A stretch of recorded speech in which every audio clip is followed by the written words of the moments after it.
Hello everyone, Big Fair. This is my first Photoshop tutorial. Hopefully I'll bring a few more of these if you want to see more. Obviously, this is out of request. Someone requested this yesterday. They wanted me to show them how to do a background. So I thought, why not? So yeah. So I'm gonna just make a simple background using pictures today. I don't usually use pictures, but this is just the simplest way to do it. So yeah, I'll start off with this picture at the end. I'll leave the link to this template in the description. But first, all you want to do is just drag. Sorry, I should do that again. All you need to do is just go on there, drag this onto here, make sure you're using the move tool, and just move it on. And then you can get rid of this. And then what you want to do is like center this up and put this at the bottom so it's behind everything. Then click M on your keyboard and you should get these crosshairs. Right click, click Free Transform, and just enlarge it,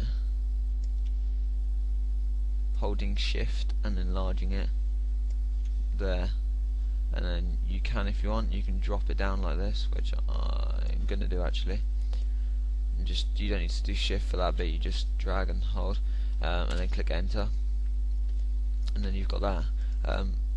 If you go to blending options, you can give it a color overlay. So if you just go like that, you'll see that instead of it being blue, it's changed to. You can change the color. You can do whatever. I'm just going to change it to a green. I'm just doing this really quick, but you can mess around with these. But the best for just for this, to select color, and you can set the opacity to about 90, and click OK. And then the next one, you're just dragging your next picture. I'll leave a link to a good website as well, where you can get these good pictures from. And if you go M again, Free Transform.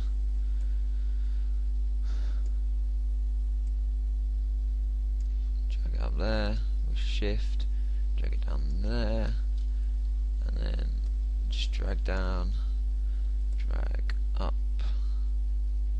and click enter. Drag a bit far up, click enter, and then what you want to do is you want to go blending options. You can give it a color overlay. For this picture you shouldn't need to. I might want to make it a tiny bit lighter, but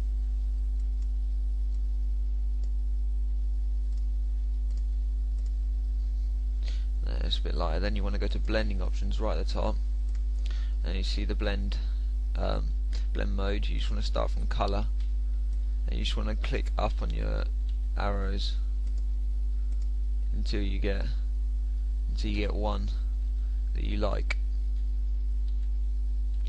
I don't want this too dark, but I don't want this too light.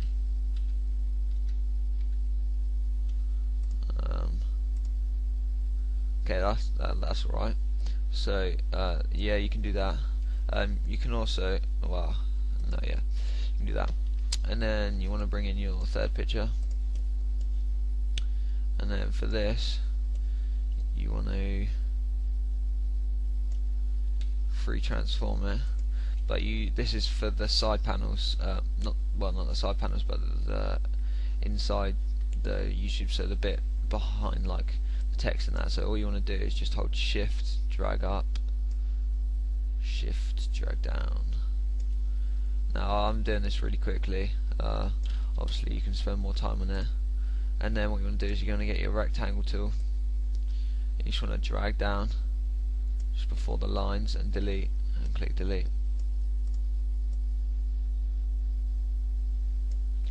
Okay, and I'm going to come back when I've done this. Yeah, so there you go, I've done that. So once you've cut everything out, you just want to go to your move tool, and you want to move it above everything else. You just want it above. You don't want it above the back line at the bottom. You just want it above there. That looks really bad from here, but yeah. So what you want to do is you want to go blending options again, and you want to go color overlay, and you want the colour to be something lighter, lighter than the background. So it doesn't stick out. You can have it, if you've got a light background, you can have it darker, or you can have it, so I'm just going to make it darker because the background's quite light, and then you can select the color mode as the blend mode, sorry, as color. And then there's you can also add a stroke.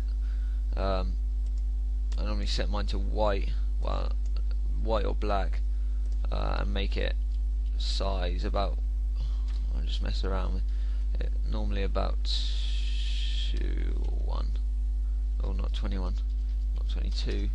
Okay, I'm just going to leave it at 2. So you got that done. This is obviously just a simple background. I'll have, if you want to see more advanced tutorials, I'll show more advanced tutorials. But yeah, then you want to select your text tool, and you just want to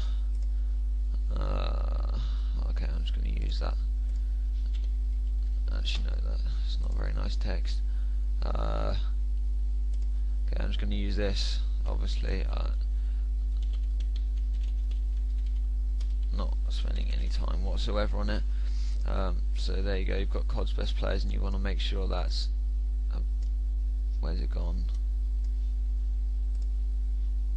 Oh, I've hidden it. You're going to want to make sure that's above everything. You want to drag it. I'll select the text tool again, sorry, and I want to make it bigger, so I'm going to make it 130. No, that's too big. 110. Okay. Then you got that, and then click M on the keyboard, click free transform, and then rotate 90 degrees counterclockwise, and that just, you can oh sorry, no, then click enter. You can put it the other side. You click M, free transform, and you rotate it. Instead of counterclockwise, you just rotate it 9 degrees clockwise, and there you go, you got the text there. And then for the text, you can do a lot of things. You can add I normally add a gradient overlay. I'm just going to use one of these gradients that I have already. Okay, I'm just going to use that one, and then select. Well, you can just play around with these, whichever one suits the color the best for the colors you're using. I'm going to use reverse. I'm going to tick reverse and use the style angle, and then you can mess around with this as well. But I like to leave mine at 90. Well, depends what color. Obviously, it probably wouldn't matter really what color you did, what thing you did there. So I'm just gonna mess around with it. And then on my text, I always add a stroke, because it just, for me, I think it just makes it look better. Depending again on what color the background is, so you can't really see. I always go for a white stroke or a black stroke. So I'm gonna go for a black stroke and make it around 2. I'm gonna make it 2, and then just move that up there, and that's really about it. That again, that's just a simple tutorial. If you want to see more advanced ones, I'll post more advanced ones, but this was not supposed to be anything special. It was just supposed to be a tutorial for a friend, so they can see how to make a simple background. So yeah, post in the comments if you want to see more of these or more advanced tutorials. So yeah.